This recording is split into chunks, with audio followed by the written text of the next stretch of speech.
It really doesn't matter how difficult the shot you're playing is, aiming it correctly is going to be more beneficial to you than anything else. So here's a surprisingly simple aiming trick that will help you with every shot in the game. This is Break from Life. A chance at least to get back into the frame. Welcome back, and if it's your first time watching one of our videos, then it's fantastic to have you here. Most of the time, aiming a shot is something a player doesn't even need to think about, because they'll do it perfectly well subconsciously. But there are times when falling into your usual rhythm just simply won't be enough, and you need to make a conscious decision on how you're going to align the shot. And these are usually on the most vital shots, like your first few shots of the day, difficult and complex shots, as well as any time you feel under pressure.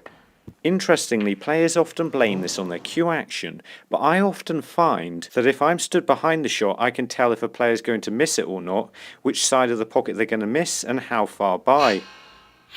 So how do you consciously line up a shot? Well, there's a fairly simple 3-step process that will work on almost any shot you want to play. And the first step is to simply imagine placing the cue ball behind the object ball in line with the pocket. It may seem simple, but everything we're about to do involves this space, including the second step, which requires you to draw an imaginary line between where the cue ball is and where the cue ball needs to go.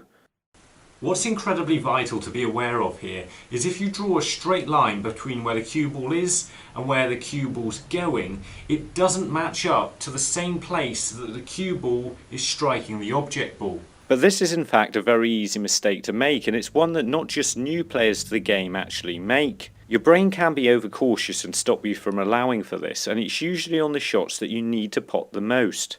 And because this makes you miss straighter shots by a little bit and more angled shots by a lot, it can be very confusing. It's absolutely vital that you find the true line of the shot, and you can only do that by allowing for the space that the cue ball's going to take up. Step 3. The trouble is, on a shot, aiming for a target of that size is very difficult to do. It's actually far easier to aim for a smaller target, but that means you do need to know where the centre of the cue ball's going. Now, if you keep this line in mind without the ball being there, that gives you a target on the object ball, a point to aim for. So that means I'm going to play the centre of the cue ball to here. As long as I'm striking through the centre of the cue ball, then the real trick here is to ignore it entirely and play my cue straight along the line of the shot to where I'm aiming on the object ball. I can then ignore the cue ball and the pocket entirely and just aim my tip to a predetermined position on the object ball. But learning to do that is actually surprisingly difficult. Most of the time you just won't trust yourself unless you practice doing it exactly like this. Line up a close shot absolutely dead straight. It's difficult to show you with a camera, but with your eyes you'll easily be able to see the reflection of the cue ball in the object ball. Again, you want to be making sure you're striking through the centre of the cue ball and then ignore it and the pocket and just hit the reflection of the white in the red with the tip of your cue. And this can teach you something vital but overlooked. The difference between where you're aiming and where you think you're aiming. Because if you can get the hang of that, then you'll be able to line shots up of almost any angle. But of course, it isn't quite that simple. Off that shot on the black, we've left ourselves this red in the middle pocket, but it's thin. Very thin. However, we can still use the same trick as long as we make one slight adjustment. Because if we imagine where our tip needs to go now, then it won't even be making contact with the red.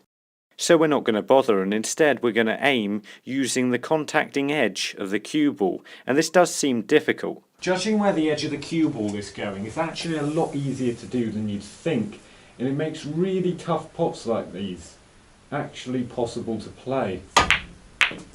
So the trick to lining any shot up is to first find the space behind the object ball that the cue ball needs in order to pot the ball. Then second, find the line of the shot that runs from where the cue ball is to where the cue ball needs to go. And finally, deliver your cue on this line, aiming for the point where the line meets the object ball. Now the problem with this is if you're playing a shot at an angle, it will slightly affect the direction the object ball takes. But these effects can be so small that they're really not worth worrying about, and over time you will find yourself automatically adjusting for these tiny differences. Now, a lot of people may be thinking if only my technique and cue action was actually good enough to allow me to take advantage of that. But the fact is, on the more straightforward shots like this one, there's not actually time for the cue ball to move offline very far. Meaning, if you line a shot up right like this, you're probably going to pot it. Because it's probably only shots of a greater distance than this, where straight cueing actually becomes a necessity. But that's not to say they're not important, and after Nathan from Glasgow in Scotland, I can tell you that you can still pot balls without having a good technique, but you won't be as consistent as you'd like to be. How you aim is incredibly vital, but you need a good technique to be able to take advantage of that and allow you to make your game more predictable and consistently get higher breaks. So if you want to find out more about that, have a look at the video right here that will show you exactly what the trick is to having a good snooker technique. And remember, don't just watch play, and make the commitment to becoming a better player by subscribing to the channel and visit the website. See you later.